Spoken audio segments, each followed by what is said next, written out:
Okay, we now move to the effects of warming. When I first wrote this presentation, I wrote the future of warming.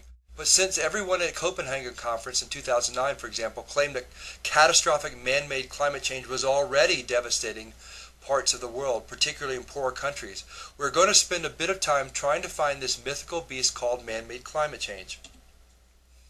As many of you have observed, global warming has been cleverly rebranded into climate change. One reason for this is that since we haven't seen any warming for the last 10 or more years, alarmists need a different term that allows them to duck this inconvenient fact when raising the alarm. I think most of you know this, but it is important to repeat. There is no way that CO2 can cause climate change without the intervening step of warming. I'm not saying that there's no way that Warren Meyer thinks this can happen. I mean that there is not anybody, even in the alarmist community, that has suggested any mechanism by which CO2 could cause climate change without the intermediate step of warming. In other words, if we don't see man-made warming, we can't see man-made climate change from CO2. By the way, we've already seen a number of ways man can affect the climate, such as land use, but in this case we're focusing on CO2. But somehow this simple fact is getting lost, and alarmists are crediting extreme events to CO2 despite a lack of warming for a decade, and even assigning the blame for events such as strong tornado years during periods when temperatures have actually been relatively cool. The trick they are undertaking is to seek out events at the tail ends of the normal distribution, highlight these extreme events, and then use their existence to claim that somehow the mean climate pattern is being moved. But in fact, there's little we can learn about changes in the mean from publicizing isolated events in the tails of the distribution. And we'll see that in many cases, the phenomena that make the news, extreme weather of all sorts, are actually not occurring with increased frequency, though they may be reported with increasing frequency.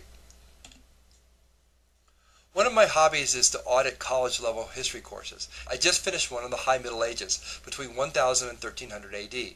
Unlike many people's perception of the Middle Ages as a time of stagnation and poverty, the High Middle Ages were a time of prosperity and innovation and population growth sandwiched between demographic collapses of the early Middle Ages and of the 14th century famines and plagues. It was funny watching the professor try to deprogram students, telling them that contrary to what they hear in the news, historically warmth has been a harbinger of prosperity and growth, not disaster. In fact, probably the only time between 600 AD and perhaps 1500 AD that the European population increased for any sustained period was during the medieval warm period, which was likely at least as warm or warmer than the Earth is today. So let's zip through several of these quickly. A lot of this data will of necessity focus on the US, because this is one of the few areas of the world where there have been comprehensive weather monitoring for a long period of time. First, let's look at drought. As you can see, there's no trend. Droughts maybe get more TV coverage, lending to the sense of the public that they're more frequent, but there's no trend in the numbers. Ditto with wet weather. I remember a couple years ago we had spring flooding up in the Dakotas in the upper Midwest, and supposedly that was proof of man-made climate change. An odd conclusion to be sure, as the flooding resulted from the melting of higher than average winter snowfall. It makes no sense in the context of global warming, but if you're an alarmist you can still run with it now that the problem has been rebranded climate change instead of global warming. Just the other day I saw a quote from an activist that said that corn likes it cool, and therefore yields will fall as the world warms. To some extent, this harkens back to the old Paul Ehrlich starvation disaster PR machine of the 1970s. Never have so few who were so wrong so consistently got so much positive press. These guys, who include current Obama science advisor John Holdren, have accurately predicted about 20 of the last 0 crises. In fact, Holdren gets special bonus credit for being a global cooling alarmist before he was a global warming alarmist. Anyway, many of these Ehrlich disciples have found their way into prominent positions in the global warming movement, so it should be no surprise that they are yet again predicting starvation and that they are yet again wrong.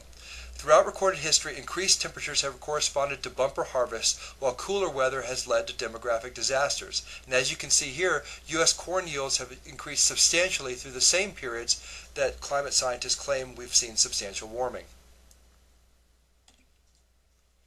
Next up, hurricanes. As you may have heard, Katrina was supposedly caused by man-made global warming. In fact, there's actually a lawsuit going forward where some power and oil companies are getting sued for creating Katrina. The media links between Katrina and CO2 probably represent a low point in science journalism in the United States. I challenge anyone to devise an analysis that can separate natural Gulf Coast hurricanes, which have existed as long as man has occupied North America, with a man-made one. The problem with hurricane measurement is that we typically remember the ones that made landfall and did a lot of property damage. But these are just accidents, random luck as to the course of a particular hurricane. And our increasing investment in expensive houses and buildings on the coast nearly guarantees that current hurricanes do more damage than past hurricanes. But there is an unbiased way to measure the total strength of hurricanes, cyclones, and tropical storms. You can't just count their numbers. What you really want to do is to look at an integral that combines their number with their strength with their duration, really duration at each strength level. That approach yields a number for total energy in the hurricanes from their birth to their death, a number called accumulated cyclonic energy. I would love to show you data for 100 years on this metric, but unfortunately it really doesn't exist. The best we can do to get a total picture is to start around 1979, when we have the right satellite coverage. And interestingly, in 2009 this metric hit not the highest, but the lowest point in the last 30 years that we've been measuring it. Recent hurricane and cyclonic activity is very, very low. You all saw that feature in the news, right? No, you didn't. Tornadoes are a similar story. I put this chart in because Al Gore talked about these numbers in his movie.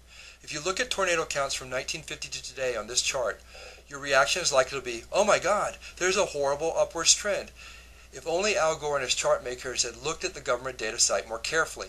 If you go to this page, you will see a warning that reads effectively, be careful with this data, the trend is a result of measurement changes. Today we have Doppler radar, we have storm chasers, we have TV news, we have more population. In 1950 we had none of that stuff. The source where Al Gore took this data specifically warns that the trend in this chart on the left is not due to changes in underlying number of tornadoes, but a change in our ability to detect, track, and count tornadoes. The site suggests that if one was to look at trends, one should focus on the larger tornadoes, F3 and above, which were less likely to be missed or overlooked back in 1950. And you can see the trend with this improved metric. There is no trend, or if anything, it's down. So much for increasing tornadoes, and oh, by the way, so much for related claim that the average tornado intensity is somehow increasing. Interestingly, since this chart was made, we've had two anomalous years. The early part of 2008 was a strong tornado year, with far more tornadoes than average. 2009 has been one of the weakest tornado years in the last 30. 2008's high-level tornadoes made every news outlet, with giant headlines proclaiming the large number of tornadoes was directly attributable to global warming, despite the fact that early 2008 was one of the cooler periods in the last decade. How many of you have seen the stories this year that 2009 is a very weak tornado year? None of you, right?